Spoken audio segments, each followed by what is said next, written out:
This documentary series examines one of history's darkest chapters with the solemnity and respect it demands. Through 15 comprehensive chapters, we explore the systematic persecution and murder of 6 million Jewish people and millions of others during the Holocaust. This is not merely a recounting of events, but a vital educational journey that honors the memory of those lost while ensuring that the lessons of history are never forgotten.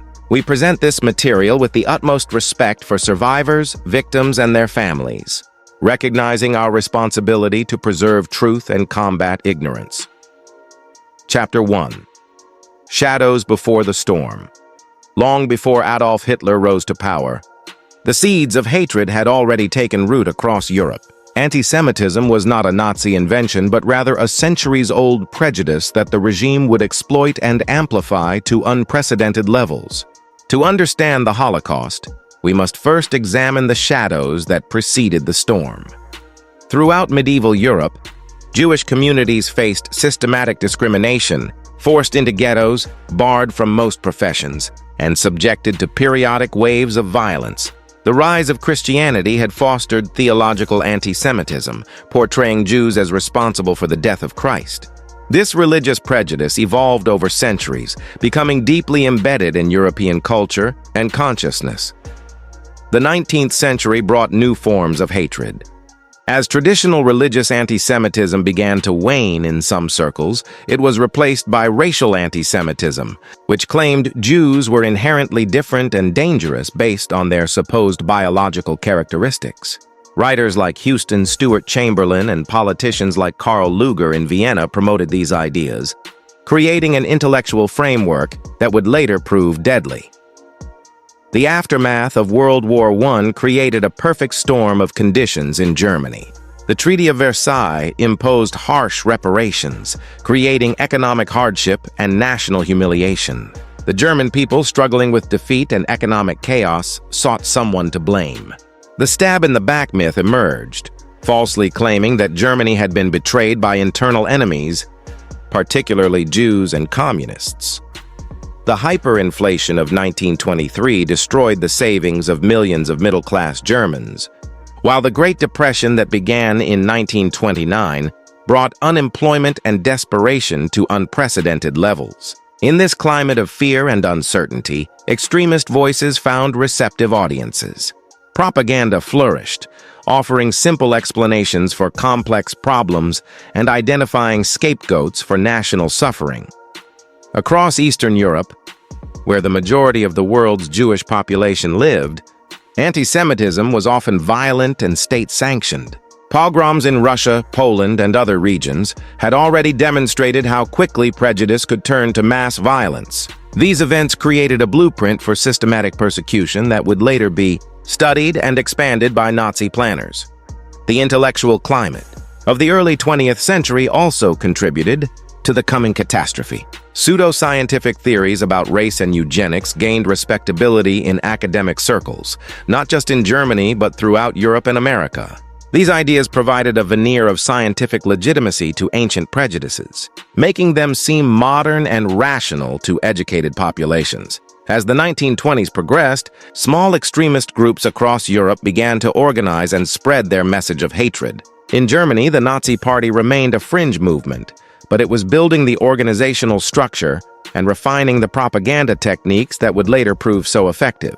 The shadows were lengthening, and the storm was gathering strength. Chapter 2. The Rise of the Third Reich. January 30th, 1933 marked a turning point in world history. On this date, President Paul von Hindenburg appointed Adolf Hitler as Chancellor of Germany, believing that established politicians could control and use the Nazi leader for their own purposes. They were catastrophically wrong. Within months, Hitler had consolidated power and begun transforming Germany into a totalitarian state built on racial ideology and anti-Semitic hatred. Hitler's path to power had been neither inevitable nor swift.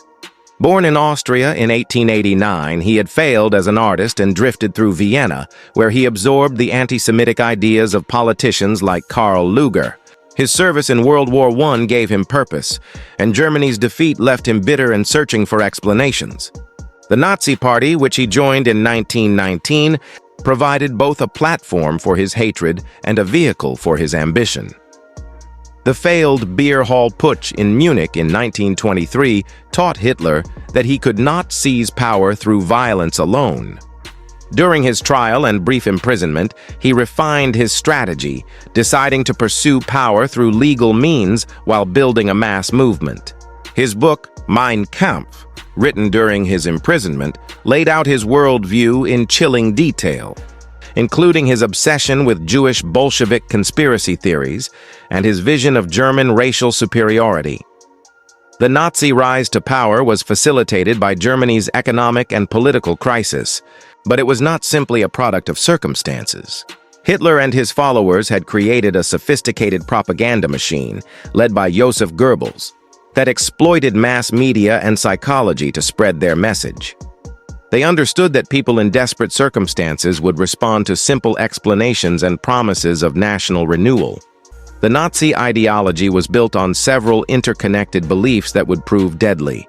Central was the concept of racial hierarchy, with so-called Aryans at the top and Jews at the bottom. This was not merely prejudice, but a comprehensive worldview that explained history, politics, and culture through the lens of racial struggle. Jews were portrayed not just as inferior, but as active enemies seeking to destroy German civilization. Once in power, Hitler moved quickly to eliminate opposition and establish totalitarian control. The Reichstag fire in February 1933 provided a pretext for suspending civil liberties and arresting communist and socialist leaders.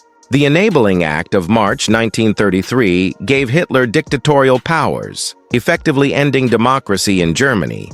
Trade unions were dissolved, political parties banned, and the free press eliminated. The transformation of German society proceeded with shocking speed. The Nazi Party created organizations to control every aspect of life, from youth groups to professional associations. Education was restructured to indoctrinate children with Nazi ideology from an early age. Books were burned, art was censored, and universities were purged of Jewish professors and those who opposed the regime. The regime's anti-Semitic agenda was implemented gradually but systematically. Jewish civil servants were dismissed, Jewish businesses were boycotted, and Jewish students were expelled from universities. Each measure was presented as temporary or limited, designed to minimize resistance while accustoming the population to increasingly severe persecution. By 1934, Hitler had consolidated his power completely, eliminating even rivals within his own movement during the Night of the Long Knives. The death of President Hindenburg in August 1934 allowed Hitler to combine the offices of Chancellor and President, becoming the Führer with absolute authority. The Third Reich was now fully established, and the machinery of persecution could begin operating at full capacity. Chapter 3. The Machinery of Hatred. The systematic exclusion of Jews from German society reached a defining moment on September 15, 1935, when the Nazi regime announced the Nuremberg laws at the annual Nazi Party rally. These laws, formally titled the Law for the Protection of German Blood and German Honor and the Reich Citizenship Law, legally codified racial discrimination and marked the beginning of the bureaucratic machinery that would eventually facilitate genocide. The Nuremberg laws stripped Jews of their German citizenship, reducing them to subjects of the state without political rights. They prohibited marriages and sexual relations between Jews and non-Jewish Germans, and they banned Jews from employing German women under the age of 45 as domestic workers. These laws were presented as necessary measures to protect German racial purity, but they were actually the foundation of a legal system designed to isolate and dehumanize an entire population. The implementation of these laws required an extensive bureaucratic apparatus to determine who was Jewish according to Nazi racial theory. This documentary series examines one of history's darkest chapters with the solemnity and respect it demands. Through 15 comprehensive chapters, we explore the systematic persecution and murder of 6 million Jewish people and millions of others during the Holocaust. This is not merely a recounting of events, but a vital educational journey that honors the memory of those lost while ensuring that the lessons of history are never forgotten. We present this material with the utmost respect for survivors, victims, and their families, recognizing our responsibility to preserve truth and combat ignorance. Chapter 1. Shadows Before the Storm. Long before Adolf Hitler rose to power, the seeds of hatred had already taken root across Europe. Antisemitism was not a Nazi invention, but rather a centuries-old prejudice that the regime would exploit and amplify to unprecedented levels. To understand the Holocaust, we must first examine the shadows that preceded the storm. Throughout medieval Europe, Jewish communities faced systematic discrimination, forced into ghettos, barred from most professions, and subjected to periodic waves of violence. The rise of Christianity had fostered theological antisemitism, portraying Jews as responsible for the death of Christ. This religious prejudice evolved over centuries, becoming deeply embedded in European culture and consciousness. The 19th century brought new forms of hatred.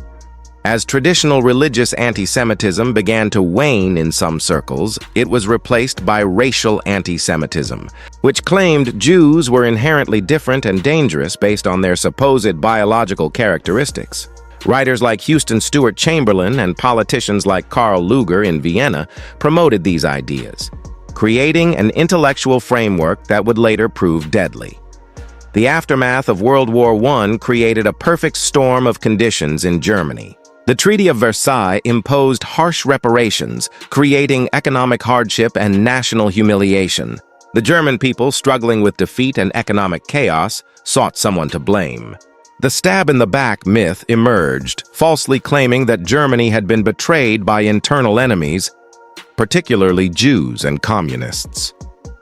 The hyperinflation of 1923 destroyed the savings of millions of middle-class Germans, while the Great Depression that began in 1929 brought unemployment and desperation to unprecedented levels. In this climate of fear and uncertainty, extremist voices found receptive audiences.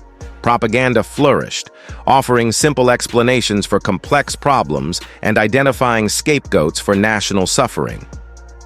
Across Eastern Europe, where the majority of the world's Jewish population lived, anti-Semitism was often violent and state-sanctioned.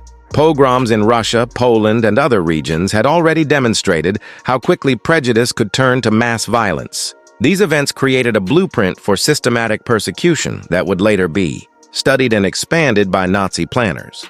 The intellectual climate of the early 20th century also contributed to the coming catastrophe. Pseudoscientific theories about race and eugenics gained respectability in academic circles, not just in Germany, but throughout Europe and America. These ideas provided a veneer of scientific legitimacy to ancient prejudices, making them seem modern and rational to educated populations. As the 1920s progressed, small extremist groups across Europe began to organize and spread their message of hatred. In Germany, the Nazi Party remained a fringe movement, but it was building the organizational structure and refining the propaganda techniques that would later prove so effective. The shadows were lengthening, and the storm was gathering strength. Chapter 2. The Rise of the Third Reich. January 30th, 1933 marked a turning point in world history. On this date, President Paul von Hindenburg appointed Adolf Hitler as Chancellor of Germany, believing that established politicians could control and use the Nazi leader for their own purposes. They were catastrophically wrong. Within months, Hitler had consolidated power and begun transforming Germany into a totalitarian state built on racial ideology and anti-Semitic hatred. Hitler's path to power had been neither inevitable nor swift. Born in Austria in 1889, he had failed as an artist and drifted through Vienna, where he absorbed the anti-Semitic ideas of politicians like Karl Lueger. His service in World War I gave him purpose, and Germany's defeat left him bitter and searching for explanations.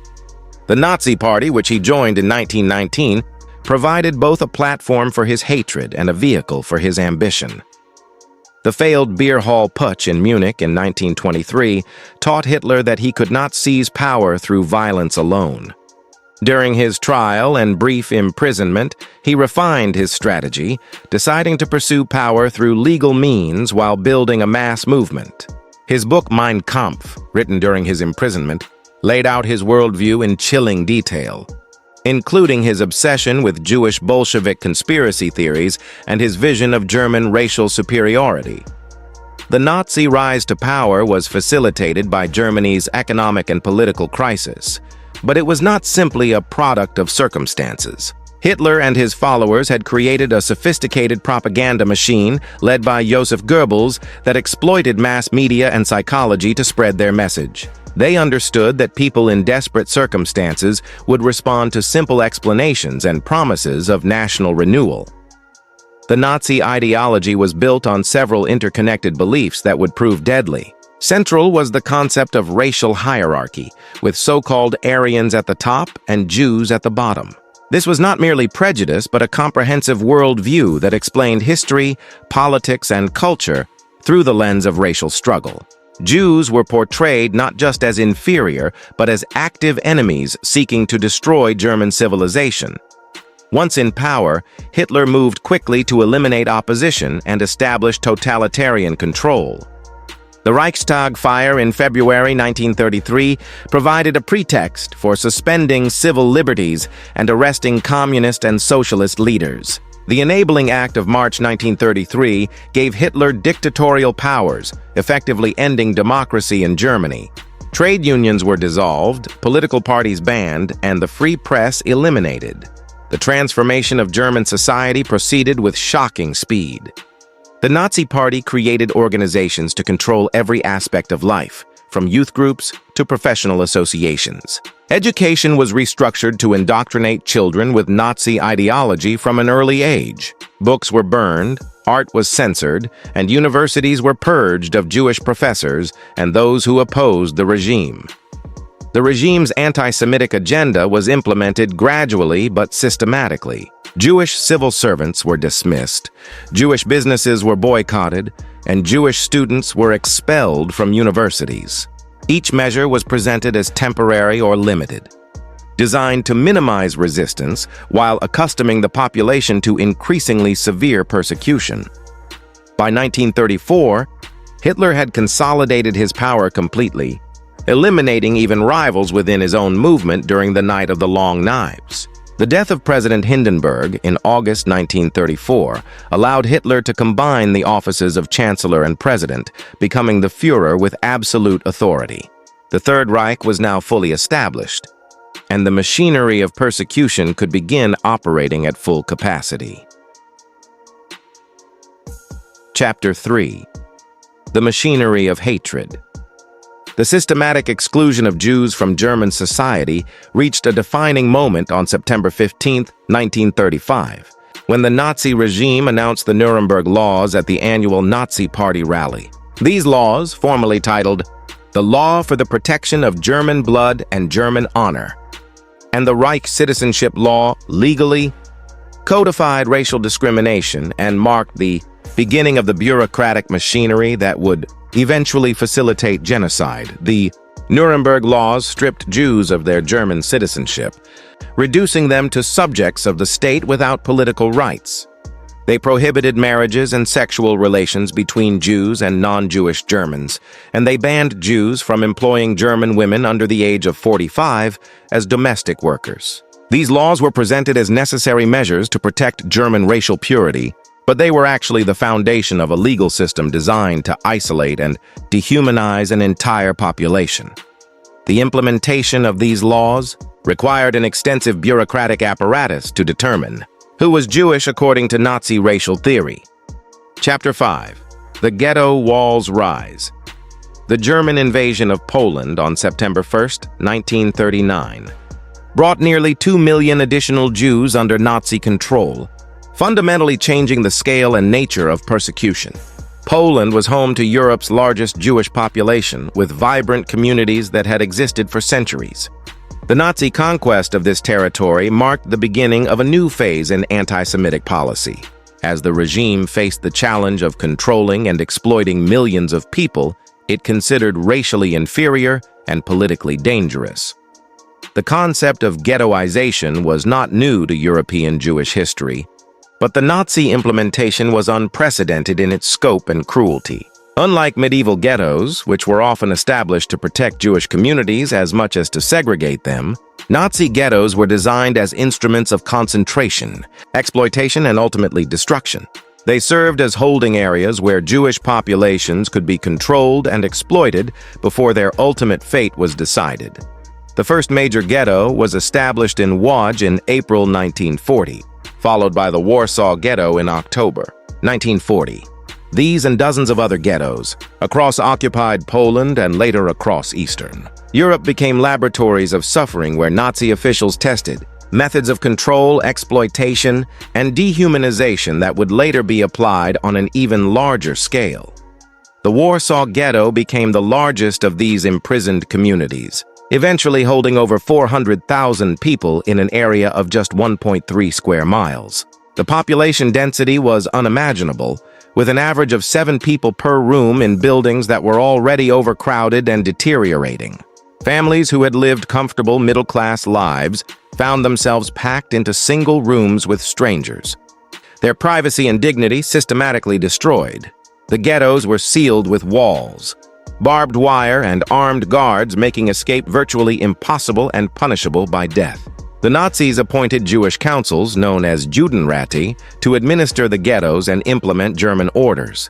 These councils faced impossible choices, forced to collaborate in their own people's persecution while trying to protect their communities from even worse suffering. Life in the ghettos was a daily struggle for survival. Food rations were deliberately kept below subsistence levels, with residents receiving as little as 200 calories per day. Starvation became a weapon of persecution, weakening the population physically and psychologically while making organized resistance more difficult. Children were particularly vulnerable, with malnutrition stunting their growth and making them susceptible to disease. Disease spread rapidly through the overcrowded, unsanitary conditions. Typhus, tuberculosis, dysentery, and other illnesses claimed thousands of lives. The Nazis used these epidemics to justify further restrictions and violence, portraying Jews as disease carriers who threatened German health and safety. Medical care was virtually non-existent, with doctors lacking basic supplies and medications. Despite these horrific conditions, remarkable efforts at cultural and spiritual resistance emerged within the ghettos. Secret schools operated to educate children, scholars continued their research and writing, and religious observance continued despite official prohibitions. The Oneg Shabbat Archive in Warsaw, organized by historian Emanuel Ringelblum, systematically documented ghetto life, creating a historical record that survived the war and provides crucial testimony about this period. The economic function of the ghettos was central to Nazi policy. Residents were forced to work in factories producing goods for the German war effort, receiving minimal compensation while generating profits for their oppressors. The fiction of productivity was used to justify the ghetto's existence while exploiting Jewish labor for economic benefit. As 1942 approached, the ghettos had served their purpose as concentration points and centers of exploitation.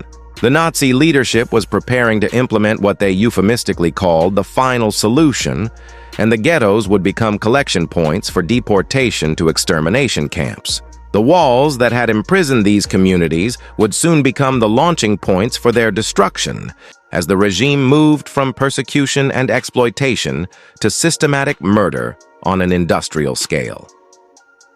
Chapter 6. Operation Barbarossa and the Mobile Killing Units, June 22, 1941, marked the beginning of Operation Barbarossa, Nazi Germany's massive invasion of the Soviet Union. This campaign represented more than a military operation. It was conceived as a war of racial extermination that would reshape Eastern Europe according to Nazi ideology. Hitler had declared this would be a war unlike any other, where normal rules of warfare would not apply, and where entire populations would be eliminated to make room for German settlement. Following closely behind the advancing German armies came special units known as Einsatzgruppen, or mobile killing units. These forces, comprised of SS personnel, police, and local collaborators, had a specific mission: the systematic murder of Jewish communities, communist officials, and other groups designated as enemies by Nazi ideology. Vormain-Einsatzgruppen, designated A, B, C, and D, were assigned to different sectors of the occupied territory, each responsible for killing operations across vast areas. The scale and efficiency of these killing operations was unprecedented. Unlike the later gas chambers, the Einsatzgruppen carried out face-to-face mass murder, shooting their victims in forests, ravines, and fields across Eastern Europe. The psychological impact on both victims and perpetrators was enormous, yet the killing continued with bureaucratic efficiency that demonstrated the depth of ideological commitment and institutional support for genocide. One of the most notorious massacres occurred at Babi Yar, a ravine outside Kiev on September 29-30, 1941. In just 2 days, Einsatzgruppe C murdered 33,171 Jewish men, women, and children. The victims were ordered to report for resettlement, were stripped of their possessions and clothing, and were then marched to the edge of the ravine where they were shot, and their bodies fell into the pit below. This single operation demonstrated the industrial scale that mass murder had already achieved just months into the Invasion. The Einsatzgruppen operated with the knowledge and often active cooperation of the regular German army, the Wehrmacht. Despite post-war claims of ignorance, military commanders were informed of the killing operations and frequently provided logistical support. The myth of a clean Wehrmacht fighting a conventional war while SS units committed atrocities has been thoroughly debunked by historical research. Local collaboration played a crucial role in the success of these operations. In Lithuania, Latvia, Ukraine, and other occupied territories, some local residents participated enthusiastically in the killing, motivated by their own antisemitism, nationalism, or opportunism. The Nazis exploited existing ethnic tensions and historical grievances, presenting the extermination of Jews as an opportunity for local populations to settle old scores. The psychological mechanisms that enabled ordinary men to become mass murderers have been extensively studied by historians. Christopher Browning's research on Reserve Police Battalion 101 revealed how average German policemen became efficient killers through gradual indoctrination, peer pressure, and the normalization of violence. Most perpetrators were not fanatical Nazis, but ordinary individuals who adapted to extraordinary circumstances. The killing methods evolved as the operations continued. Initially, victims were shot individually or in small groups, but this proved inefficient and psychologically difficult for the perpetrators. Mass shootings became more common, with victims forced to lie on top of previous victims before being shot. The Nazis also began experimenting with gas vans, mobile units that killed victims with carbon monoxide, testing methods that would later be used in the extermination camps. By the spring of 1942, the Einsatzgruppen and their collaborators had murdered over 1 million Jewish civilians across Eastern Europe. Entire communities that had existed for centuries were wiped out in a matter of hours or days. This campaign of mobile killing units marked the transition from persecution and ghettoization to systematic extermination, proving that the Nazi regime was capable of implementing genocide on an unprecedented scale. The success of the mobile killing operations convinced Nazi leaders that the complete extermination of European Jewry was achievable. The experience gained in the East, the methods developed, and the personnel trained in mass murder would soon be applied to an even more ambitious project. The construction of dedicated extermination camps designed to kill millions of people with industrial efficiency. Chapter 7. The Wannsee Conference. Blueprint of Genocide. On January 20, 1942, 15 high-ranking Nazi officials gathered in a villa on the shores of Lake Wannsee in Berlin for a meeting that would formalize the most systematic genocide in human history. The Wannsee Conference, chaired by SS Obergruppenführer Reinhard Heydrich, was not convened to decide whether to murder Europe's Jews. That decision had already been made. Instead, this meeting was designed to coordinate the bureaucratic machinery that would implement what the Nazis euphemistically called the final solution To the Jewish question, the participants represented the full spectrum of German government and Nazi Party organizations, including the SS, the Interior Ministry, the Justice Ministry, the Foreign Office, and the general government of occupied Poland. Their presence demonstrated that the planned genocide was not the work of a small group of extremists, but rather a coordinated effort involving the entire German state apparatus. Heydrich opened the meeting by reminding participants that Heinrich Himmler had tasked him with preparing the final solution. He presented statistical charts showing the Jewish populations in each occupied and neutral European country, totaling over 11 million people. These numbers represented the scope of the Nazi ambition, the complete elimination of Jewish life from the European continent. The language used at Wannsee was carefully coded, employing euphemisms that masked the horrific reality of mass murder. Jews would be evacuated to the east for labor deployment, where the majority would be eliminated by natural causes. Those who survived this process would be treated accordingly, meaning murdered, as they would represent the most resistant elements of their people. Adolf Eichmann, who served as recording secretary for the conference, later testified that the discussion became more explicit as the meeting progressed. Participants discussed killing methods, debated the fate of mixed marriages and partial Jews, and addressed logistical challenges of transportation and disposal of bodies. The casual tone of these discussions, as if planning an administrative reorganization rather than genocide, demonstrated the bureaucratic banality of evil. The conference addressed complex questions of jurisdiction and authority that had arisen as various agencies became involved in anti-Jewish persecution. The SS would maintain overall control of the final solution, but implementation would require cooperation from transportation authorities, local administrators, and diplomatic personnel. The meeting established clear lines of authority and responsibility for genocide. Participants discussed the fate of Jews in different categories and locations. German and Austrian Jews would be deported first, followed by Jews from Western Europe. The massive Jewish populations of Poland and the Soviet Union were already being murdered by Einsatzgruppen and local killing operations. The conference extended this systematic approach to all of Nazi-occupied Europe. The meeting also addressed the question of what the Nazis called mixed-blood Jews and those married to non-Jews. Extensive discussions focused on racial categories and sterilization procedures, revealing the pseudoscientific thinking that underpinned Nazi genocide. These debates showed how bureaucratic decision-making could transform ideology into systematic murder. Transportation emerged as a crucial logistical challenge. The German railway system would be essential to moving millions of people to extermination sites. Railroad officials would need to coordinate schedules, provide cars, and maintain the fiction that deportees were being resettled rather than murdered.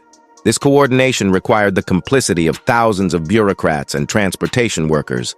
The Wannsee Conference lasted only 90 minutes, but its impact was enormous.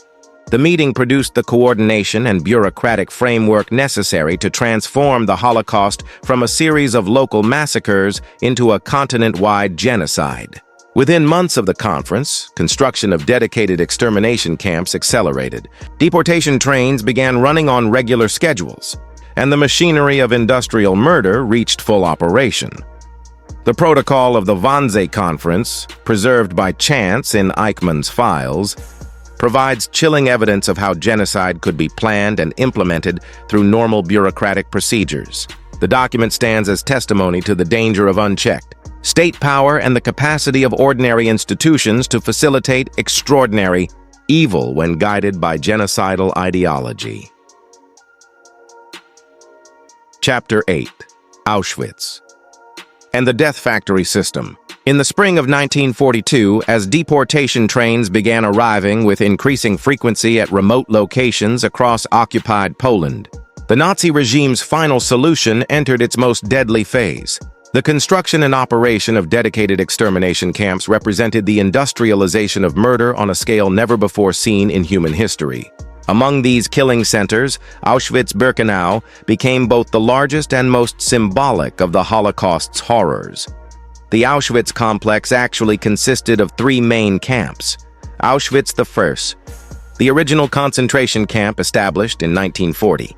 Auschwitz II, the extermination center built specifically for mass murder. And Auschwitz III Monowitz, a slave labor camp serving the IG Farben synthetic rubber factory. This combination of concentration, extermination, and exploitation represented the Nazi vision of how Eastern Europe would be reorganized under German rule. The killing process at Auschwitz-Birkenau was designed for maximum efficiency. Trains carrying thousands of deportees arrived at a specially constructed ramp where SS doctors conducted selections, immediately separating those deemed fit for temporary labor from those destined for immediate murder. Approximately 75 to 80% of each transport was sent directly to the gas chambers, including all children, elderly people, pregnant women, and those who appeared sick or weak. The gas chambers themselves were disguised as shower facilities to maintain the deception until the final moment. Victims were told they needed to bathe and be deloused before entering the camp, and they were instructed to remember where they left their belongings so they could retrieve them afterward. This elaborate deception served multiple purposes. It prevented panic that might lead to resistance, and it maintained the psychological distance necessary for the perpetrators to continue their work. The killing agent was Zyklon B, a pesticide that had been tested earlier on Soviet prisoners of war and Polish inmates. When the pellets were dropped into the sealed chambers through openings in the roof, they released hydrogen cyanide gas that killed the victims within minutes. The entire process, from arrival to disposal of bodies, was organized like an industrial operation, with each step planned for maximum efficiency. The scale of murder at Auschwitz-Birkenau was staggering. At peak capacity, the 4 large crematoria could dispose of up to 6,000 bodies per day. When even this capacity proved insufficient during the deportation of Hungarian Jews in 1944, bodies were burned in open pits, and the smoke and ash from burning human remains fell like snow on the surrounding countryside. Auschwitz was not alone in this industrial killing system. Treblinka, Sobibor, and Belzec were pure extermination camps designed solely for murder, while Chelmno had pioneered the use of gas vans for mass killing. Each facility refined the killing process, creating a network of death that stretched across Nazi-occupied Europe. Together, these camps murdered approximately 2.7 million people, the vast majority of them Jews. The personnel who operated these facilities came from various backgrounds, but many had gained experience in the Nazi euthanasia program, which had murdered approximately 70,000 disabled individuals between 1939 and 1941. This Action T4 program served as a training ground for genocide, developing both the technology and the personnel who would later staff the extermination camps. Life for those selected for temporary labor was a slow death sentence. Prisoners received starvation rations, worked 12-hour shifts in brutal conditions, and faced constant violence from guards and capos. The average survival time for new arrivals was measured in weeks or months. Only those who found ways to obtain extra food, avoid the most dangerous work assignments, or secure positions with some minimal privileges had any chance of long-term survival. The camps also served as sites for medical experiments conducted by Nazi doctors who viewed prisoners as laboratory animals. Josef Mengele at Auschwitz became the most notorious of these perpetrators, conducting painful and deadly experiments on twins, children, and adults. These experiments had no scientific value, but demonstrated the complete dehumanization of victims in the minds of their persecutors.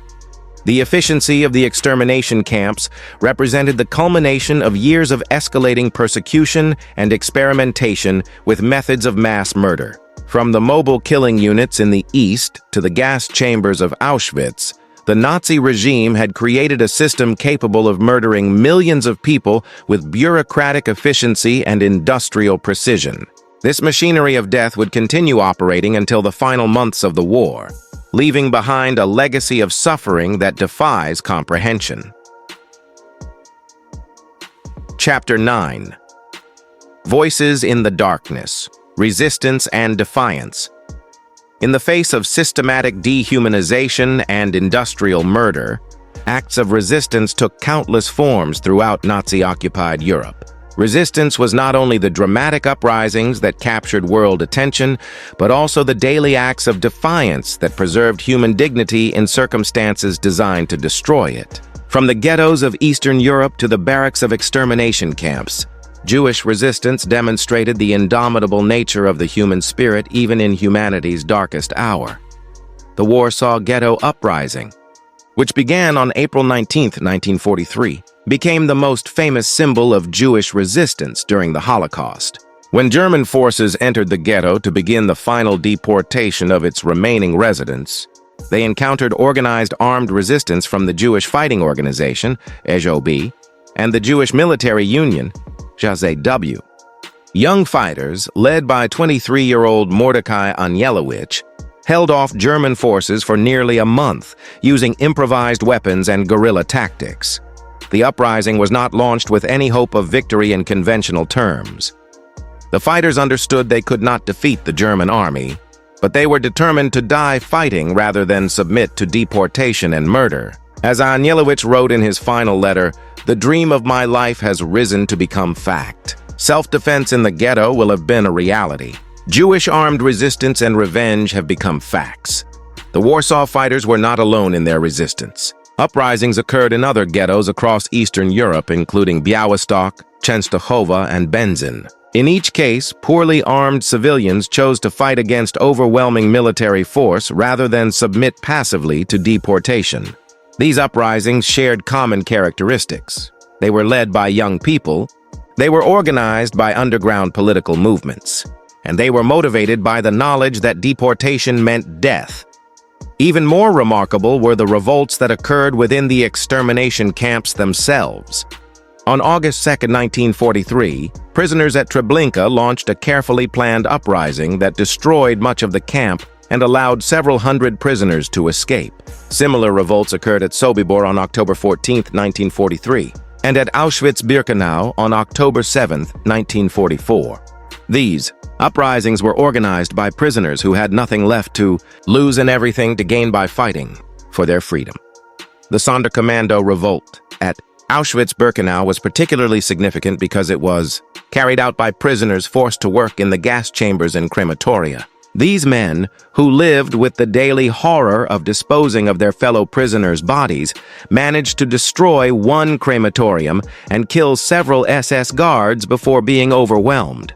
Their resistance proved that even those subjected to the most dehumanizing conditions could maintain their moral agency and choose to fight. Resistance took many forms beyond armed uprising.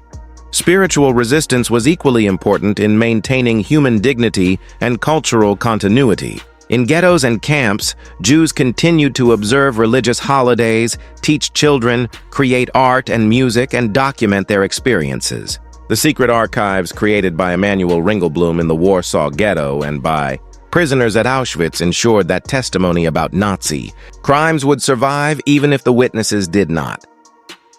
Cultural resistance included the preservation of intellectual and artistic life under impossible conditions. In the Theresienstadt ghetto, prisoners created a rich cultural life with concerts, lectures, and theatrical performances. While the Nazis used some of these activities for propaganda purposes, the prisoners found genuine meaning and resistance in maintaining their humanity through art and learning. Women played crucial roles in resistance activities, often serving as couriers between ghettos, smuggling weapons and information, and maintaining family and community structures under extreme pressure. Young women like Nuta Teitelbaum in Warsaw and Rosa Robota at Auschwitz demonstrated exceptional courage in organizing resistance activities and maintaining communication networks essential to underground operations.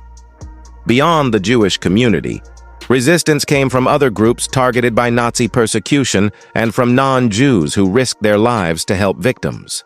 The Polish underground provided some support to ghetto fighters, and individuals like Irina Sendler smuggled Jewish children out of the Warsaw Ghetto. While such help was limited and often insufficient, it demonstrated that solidarity and humanity could survive even in the darkest circumstances. The legacy of resistance during the Holocaust extends far beyond its immediate military impact. These acts of defiance proved that victims were not passive in the face of persecution. that they maintained their agency and dignity even under the most extreme circumstances, and that the human capacity for courage and solidarity can survive the most systematic attempts to destroy it. The voices that cried out in the darkness continue to inspire and instruct us about the importance of standing up against injustice and inhumanity. Chapter 10. Bystanders and Collaborators. The Holocaust was not merely the work of Nazi perpetrators acting in isolation.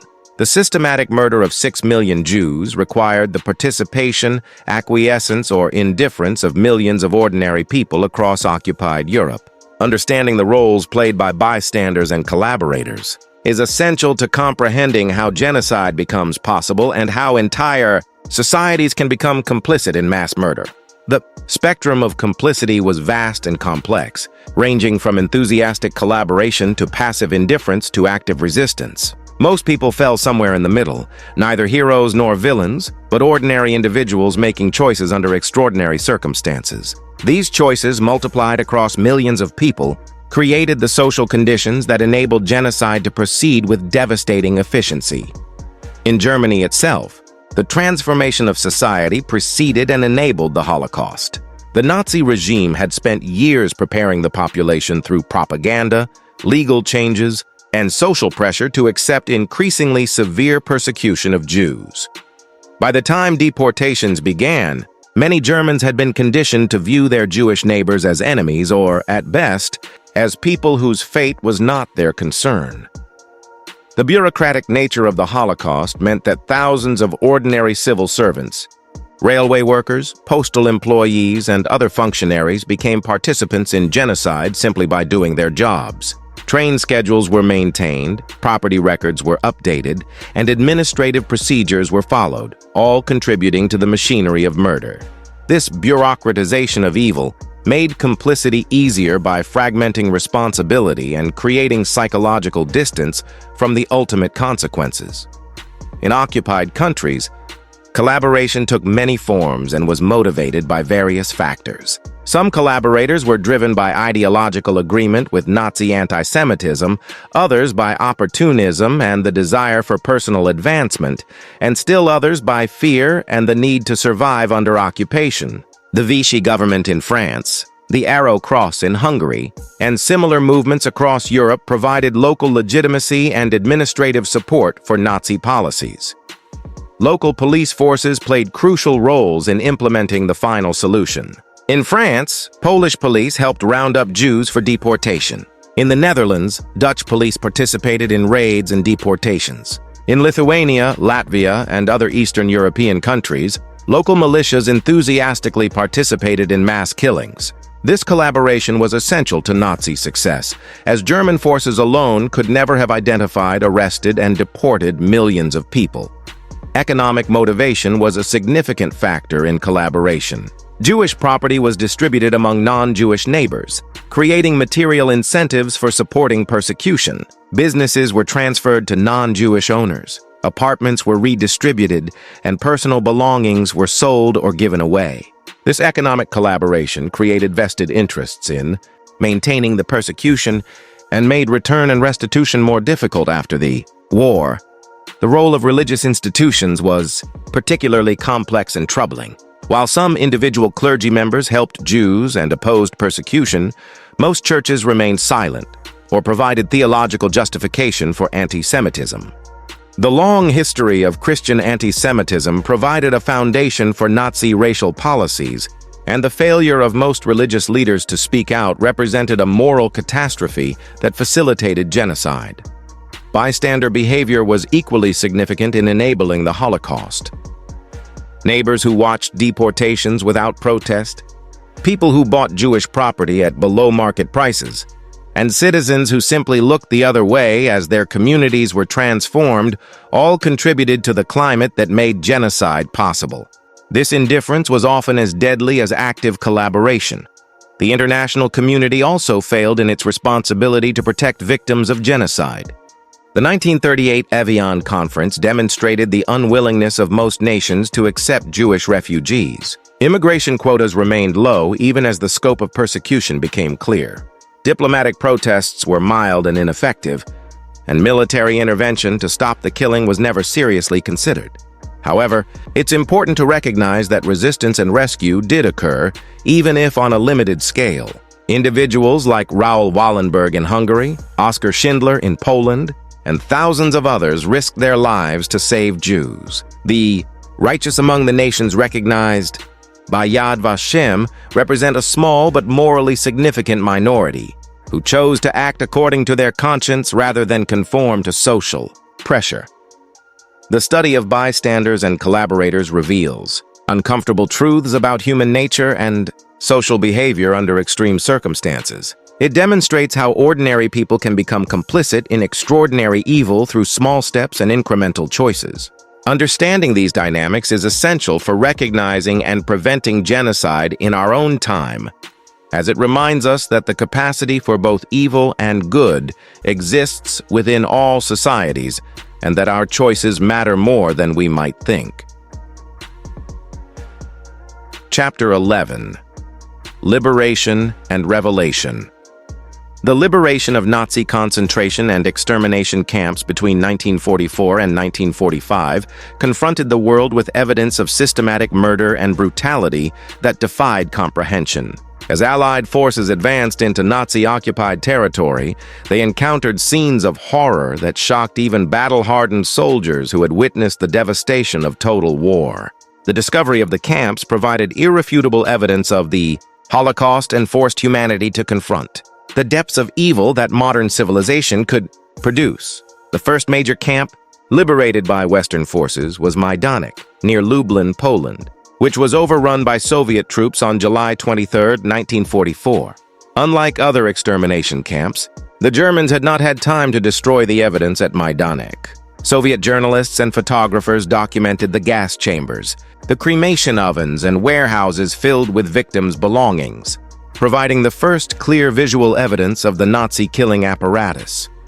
As Allied forces continued their advance, they encountered camp after camp, each revealing new horrors. Soviet forces liberated Auschwitz on January 27, 1945, finding approximately 7,000 surviving prisoners in conditions of extreme weakness and disease.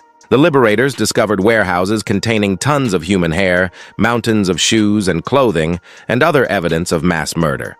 The scale of the killing apparatus at Auschwitz shocked even investigators who thought they understood the scope of Nazi crimes. Western Allied forces encountered their first camps in April 1945, as American and British troops advanced into Germany itself. General Dwight D. Eisenhower visited the newly liberated Ohrdruf concentration camp on April 12, 1945, and was so horrified by what he saw that he immediately ordered all available units in the area to tour the camp. He wanted his soldiers to see firsthand what they had been fighting against.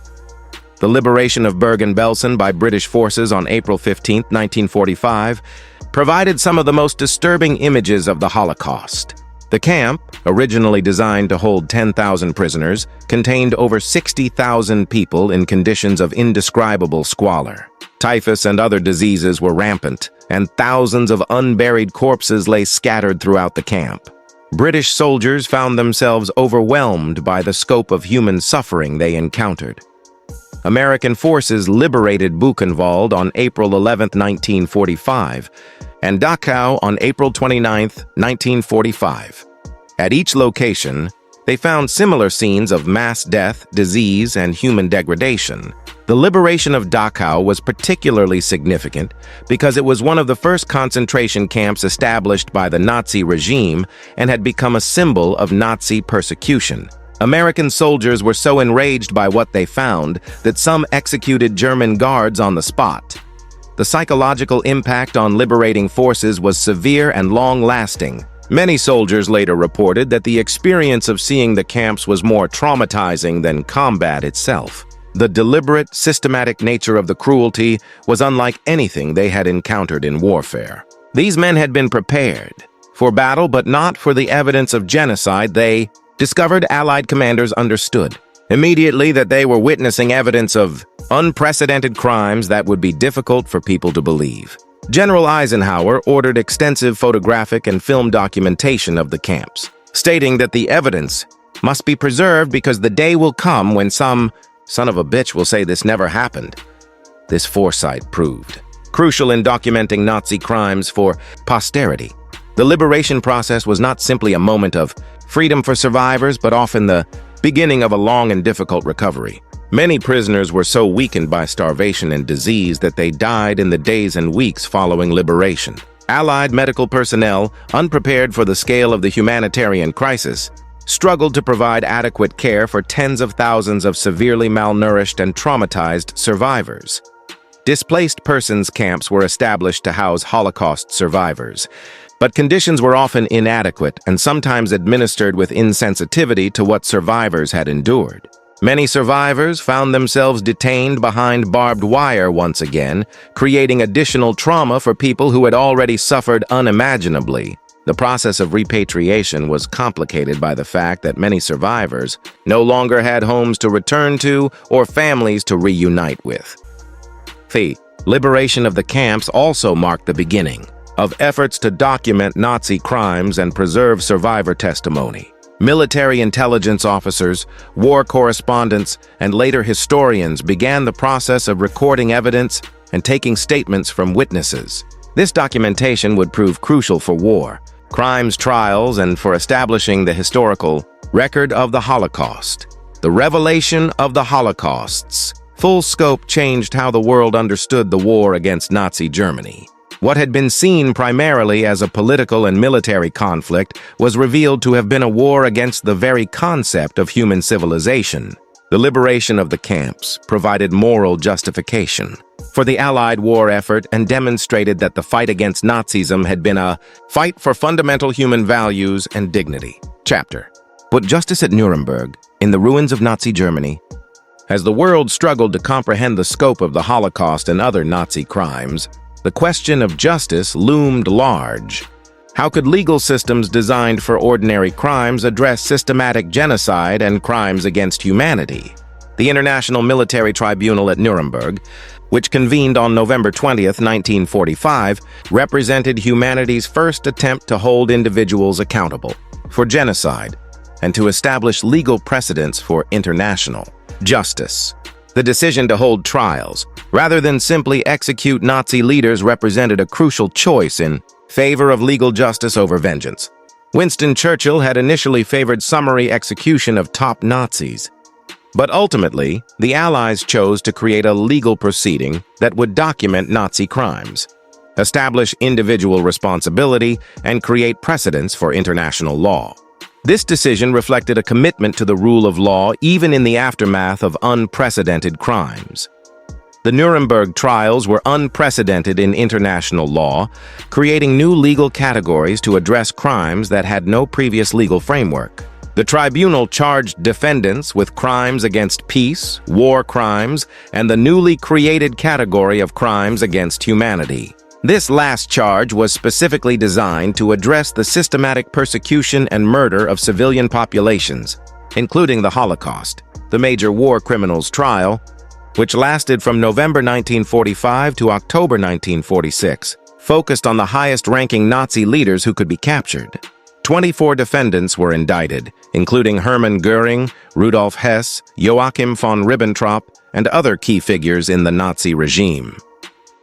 Hitler, Himmler, and Goebbels had committed suicide before they could be brought to trial, denying justice the opportunity to confront the architects of genocide. The evidence presented at Nuremberg provided the world with its first comprehensive documentation of Nazi crimes.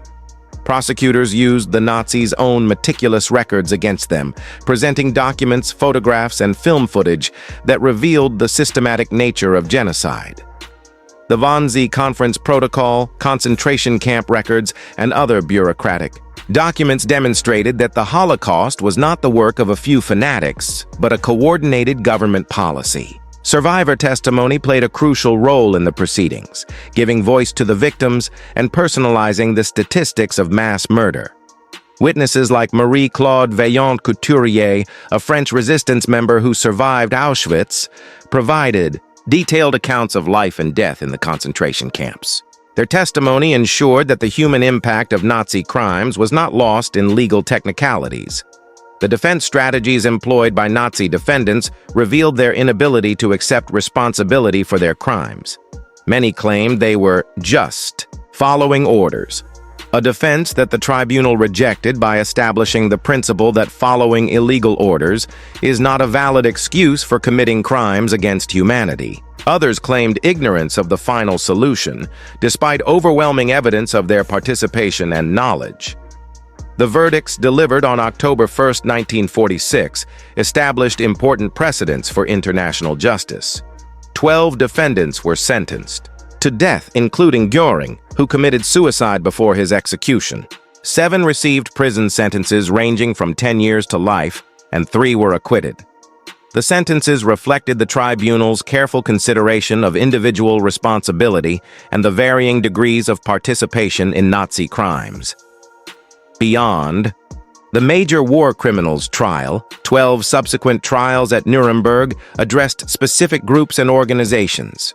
The doctor's trial examined medical experiments and euthanasia programs. The judge's trial focused on the corruption of the legal system, and the Einsatzgruppen trial specifically addressed the mobile killing units responsible for mass murder in Eastern Europe. These trials provided detailed documentation of how various professions and institutions became complicit in genocide. The legal principles established at Nuremberg had lasting impact on international law and human rights. The trials established that following orders is not a defense for crimes against humanity, that individuals can be held accountable for state-sponsored crimes, and that certain crimes are so serious that they concern all humanity. These principles later influenced the development of international human rights law and the establishment of international criminal courts. However, the Nuremberg trials also had significant limitations. Many war criminals escaped justice, particularly those who fled to South America or were recruited by Allied intelligence services during the Cold War. The trials focused primarily on major figures and organizations, leaving many lower-level perpetrators unpunished. The Soviet Union's participation was complicated by its own record of mass killings, creating contradictions in the proceedings. Despite these limitations, the Nuremberg trials represented a crucial step in the development of international justice and the recognition of human rights as universal values. They established the principle that genocide and crimes against humanity are international crimes that transcend national boundaries, and that individuals, including heads of state, can be held accountable for such crimes. The legacy of Nuremberg continues to influence efforts to achieve justice for mass atrocities around the world. Chapter 13. The Survivors Speak. In the aftermath of liberation, as the world began to comprehend the scope of the Holocaust, the voices of survivors emerged to bear witness to experiences that challenged the limits of human understanding. These testimonies, given in the immediate aftermath of the war and continuing to the present day, provide irreplaceable documentation of what it meant to live through systematic persecution and genocide. The survivors' words serve not only as historical evidence, but as moral testimony that demands our attention and remembrance. The process of giving testimony began immediately after liberation, as Allied investigators, journalists, and aid workers documented survivors' experiences. Many survivors felt a compelling need to tell their stories, driven by a sense of responsibility to those who had perished, and a determination to ensure that the world understood what had happened. However, the psychological trauma of their experiences made speaking difficult, and many struggled to find words for events that seemed beyond description. Primo Levi, an Italian Jewish chemist who survived Auschwitz, became one of the most eloquent witnesses to the Holocaust. His memoir, If This Is a Man, published in English as Survival in Auschwitz, provided one of the first detailed accounts of life in the concentration camps. Levi wrote with scientific precision about the dehumanization process, describing how the camps were designed to destroy not just lives, but human dignity itself. Elie Wiesel, who survived Auschwitz and Buchenwald as a teenager, struggled for years before finding his voice as a witness. His memoir, Night, became one of the most widely read accounts of the Holocaust, describing the loss of faith and innocence that accompanied survival. Wiesel wrote about the difficulty of maintaining humanity in circumstances designed to destroy it, and about the survivor's burden of carrying the memory of the dead. Women survivors faced particular challenges in having their experiences recognized and documented. Many had endured sexual violence and other gender-specific forms of persecution that were difficult to discuss in the social climate of the 1940s and 1950s. Survivors like Gerda Weissman-Klein and Isabella Leitner eventually found ways to tell their stories, revealing aspects of the Holocaust that had been overlooked in earlier accounts. Child survivors presented unique testimony about growing up in ghettos and camps, or about surviving in hiding. Their memories, often fragmented and impressionistic, revealed the Holocaust's impact on the most vulnerable victims. Many child survivors struggled with identity issues, having lost their families and communities during their formative years. Their testimonies revealed the long-term psychological impact of genocide on its youngest victims. The process of giving testimony was often traumatic for survivors, forcing them to relive experiences they had tried to forget or suppress. Many suffered from what would later be recognized as post-traumatic stress disorder, experiencing nightmares, flashbacks, and severe anxiety when recounting their experiences. The medical and psychological understanding of trauma was limited in the immediate post-war period, leaving many survivors without adequate support. Some survivors found that their testimony was met with disbelief or indifference from communities that preferred not to confront the reality of genocide. The scale and systematic nature of Nazi crimes were so unprecedented that many people found it easier to doubt survivors' accounts rather than accept the implications of what had happened. This secondary victimization added to survivors' trauma and made the process of bearing witness even more difficult. The establishment of the Shoah Foundation by Steven Spielberg in the 1990s marked a new phase in survivor testimony collection. Using video technology, the foundation recorded over 50,000 survivor testimonies, creating an unprecedented archive of first-hand accounts. These interviews captured not just the facts of survivors' experiences, but their emotions, personalities, and the continuing impact of trauma decades after liberation. Survivor testimony has played a crucial role in Holocaust education and remembrance. Survivors who spoke in schools, museums, and community centers provided personal connections to historical events that might otherwise seem remote or abstract.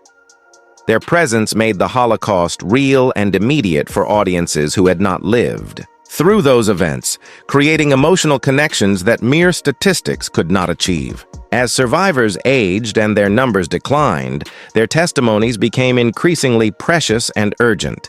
The phenomenon of Holocaust denial made survivor witness testimony particularly important as evidence of historical truth. Survivors found themselves not just remembering the dead, but defending the reality of their experiences against those who sought to distort or deny historical facts. The legacy of survivor testimony extends beyond historical documentation to moral and ethical instruction. Survivors' words remind us of the human capacity for both evil and resilience, the importance of bearing witness to injustice, and the responsibility we all share to prevent genocide. Their voices continue to speak across generations, ensuring that the lessons of the Holocaust remain alive and relevant for future generations who will never have the opportunity to hear survivors speak in person. Chapter 14: Denial, Memory, and Education. Even as the documentation of the Holocaust was being compiled and survivors were bearing witness to their experiences, a disturbing phenomenon began to emerge: the deliberate distortion and denial of historical truth. Holocaust denial, despite overwhelming evidence to the contrary, has persisted as a form of antisemitism that seeks to rehabilitate Nazi ideology and undermine the historical record of genocide. Understanding this denial movement and the response to it reveals the ongoing struggle between truth and falsehood, memory and forgetting. Holocaust denial began almost immediately after the war. initially among Nazi sympathizers and unrepentant anti-Semites who sought to minimize or justify Nazi crimes. Early deniers like Maurice Bardèche in France and Harry Elmer Barnes in the United States used seemingly scholarly language to question established historical facts, laying the groundwork for more sophisticated denial arguments that would emerge in later decades. The most prominent Holocaust denier was probably Arthur Butz, an engineering professor at Northwestern University whose 1976 book, The Hoax of the 20th Century, used pseudoscientific arguments to challenge the reality of the gas chambers and the systematic nature of Nazi genocide. Butz's academic credentials gave his denial arguments a veneer of respectability that made them particularly dangerous and influential among those predisposed to anti-Semitic beliefs. Holocaust denial typically employs several standard arguments that have been thoroughly debunked by historical scholarship. Deniers question the existence of gas chambers, claim that death tolls have been exaggerated, argue that deaths in camps were due to disease rather than murder, and suggest that documentary evidence was fabricated by Allied forces. These arguments ignore overwhelming evidence from Nazi documents, survivor testimony, perpetrator confessions, physical evidence, and demographic studies. The motivations behind Holocaust denial are complex, but generally rooted in anti-Semitism and political extremism. Some deniers seek to rehabilitate Nazi ideology by minimizing its crimes, while others use denial as a weapon to attack Jewish communities and the State of Israel. The internet has provided new platforms for spreading denial arguments, making this form of hate speech more accessible and widespread than ever before. The response to Holocaust denial has involved legal, educational, and scholarly approaches. Some countries, particularly in Europe, have criminalized Holocaust denial as a form of hate speech, recognizing that denial constitutes an attack on the dignity of survivors and an incitement to anti-Semitic violence. The most famous legal case was the trial of David Irving in London in 2000, where historian Deborah Lipstadt successfully defended herself against Irving's libel suit by demonstrating his systematic distortion of historical evidence. Educational responses to denial have focused on strengthening Holocaust education and making historical evidence more accessible to the public. Museums like the United States Holocaust Memorial Museum and the Yad Vashem Memorial in Israel have developed comprehensive educational programs that provide factual information about the Holocaust while directly addressing denial arguments. These institutions recognize that the best defense against denial is education based on solid historical evidence. The preservation of memory has become a central concern as the generation of survivors and witnesses passes away. Memorial sites at former concentration camps serve as powerful reminders of what happened, while museums and educational centers work to transmit knowledge to new generations. The challenge is to maintain the emotional impact and moral urgency of Holocaust memory as direct connections to the events fade. International organizations have played important roles in combating denial and preserving memory. The International Holocaust Remembrance Alliance brings together governments from around the world to promote Holocaust education and remembrance. UNESCO has designated January 27th, the anniversary of the liberation of Auschwitz, as International Holocaust Remembrance Day, providing a global framework for memorial activities. The digital age has created both new challenges and new opportunities for Holocaust memory. While the internet has made denial arguments more accessible, it has also enabled unprecedented access to historical documents, survivor testimonies, and educational resources. Digital archives and virtual museum tours allow people around the world to engage with Holocaust history in ways that were previously impossible. Contemporary educational approaches emphasize the relevance of Holocaust history to current issues of human rights, genocide prevention, and civic responsibility. Rather than treating the Holocaust as a unique historical event with no contemporary relevance, educators increasingly connect Holocaust history to ongoing struggles against hatred, discrimination, and mass violence around the world. The battle against Holocaust denial and the struggle to preserve memory ultimately represent broader conflicts about truth, history, and human values. In an era of alternative facts and widespread misinformation, the Holocaust provides a case study in the importance of evidence-based knowledge and the dangers of allowing falsehood to go unchallenged. The memory of the Holocaust serves as a reminder that the truth matters, that evidence matters, and that we all have a responsibility to defend historical accuracy against those who would distort it for hateful purposes. Chapter 15. Lessons for Humanity. Never again. As we reach the conclusion of this examination of the Holocaust, we must confront the most pressing question of all. What lessons does this history offer for humanity? And how can we fulfill the promise embedded in the phrase, never again? The Holocaust was not an inevitable tragedy or a natural disaster, but the result of human choices and societal failures that, while unprecedented in their scope and systematic nature, revealed possibilities for evil that exist within all human societies. The establishment of the State of Israel in 1948 represented one response to the Holocaust, providing a homeland where Jewish people could control their own destiny and defend themselves against persecution. For many survivors and Jewish communities worldwide, Israel's existence serves as a guarantee that Jews will never again face genocide without the means of self-defense. However, the establishment of Israel also created new conflicts and suffering, reminding us that responses to historical injustice can create new moral complexities. The development of international human rights law represents another crucial legacy of Holocaust memory. The Universal Declaration of Human Rights, adopted by the United Nations in 1948, explicitly responded to Nazi crimes by establishing universal standards for human dignity and protection. The Genocide Convention, also adopted in 1948, created legal frameworks for preventing and punishing genocide, though implementation has often fallen short of the promise. The creation of international criminal courts, from the International Military Tribunal at Nuremberg to the International Criminal Court in The Hague, reflects humanity's growing recognition that some crimes transcend national boundaries and require international response.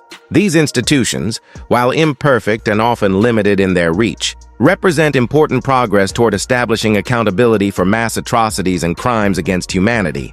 However, the history of genocide since 1945 demonstrates the limitations of the Never Again pledge. Cambodia, Rwanda, Bosnia, and other sites of mass killing reveal that the international community has repeatedly failed to prevent genocide or intervene effectively to stop it.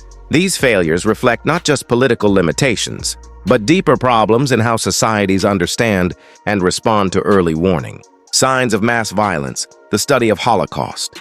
History reveals patterns and warning signs that appear in other contexts of mass violence, the use of propaganda to dehumanize target groups, the gradual erosion of legal protections, the complicity of ordinary citizens and institutions, and the international community's tendency toward indifference or ineffective response. Understanding these patterns can help societies recognize and respond to emerging threats before they escalate to genocide.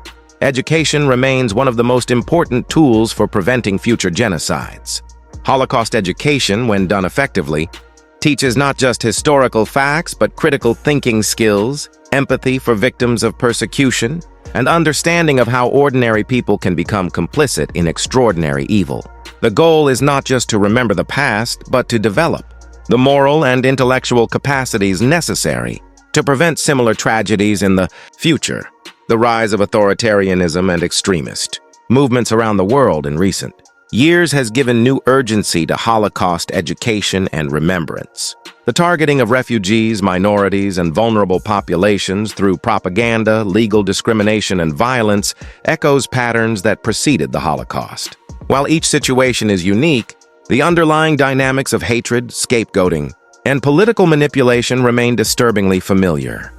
The digital age has created new challenges for preserving Holocaust memory and combating hatred. Social media platforms can spread antisemitism and Holocaust denial with unprecedented speed and reach, while also providing new opportunities for education and connection. The challenge is to use new technologies to strengthen rather than weaken our commitment to truth, empathy, and human dignity.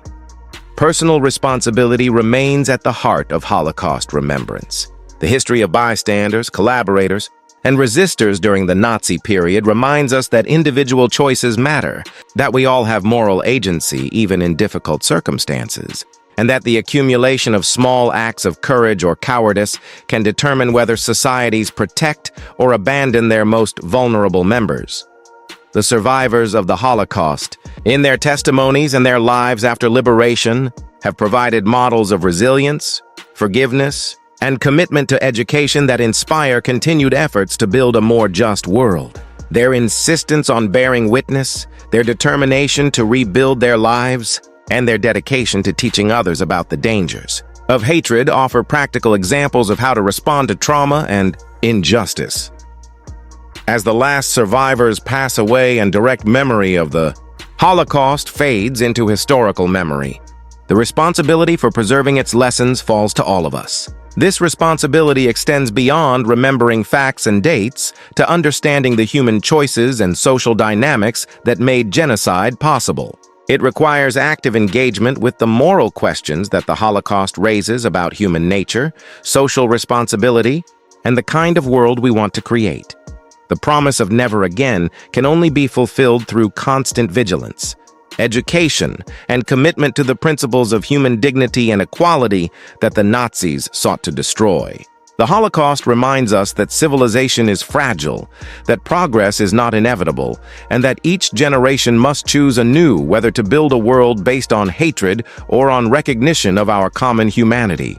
The 6 million Jews who perished, along with the millions of other victims of Nazi persecution, cannot be brought back to life. But their memory can serve as a guiding light toward a future where such crimes become truly impossible, because humanity has learned to recognize and reject the ideologies and practices that make genocide possible.